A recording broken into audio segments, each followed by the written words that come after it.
there, it's Alex from WTI. For someone who's never tried macrame before, I found this kit from Ewparts to be very helpful.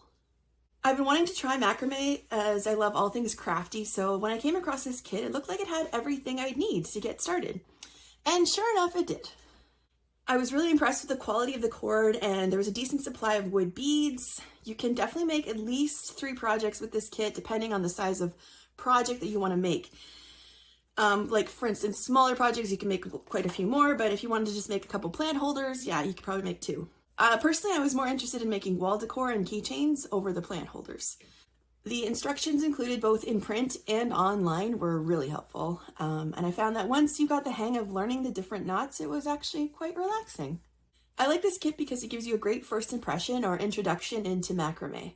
You're not investing a lot into trying something new, but I think that, like me, you're going to want to start adding to your macrame supplies right away. Because honestly, it really is an enjoyable and relaxing hobby. And you get some pretty sweet projects to keep or gift away. So, like I said, this macrame beginner kit from Ewparts is a great selection. I'm super proud of this little wall decor that I made, and that's my point of view.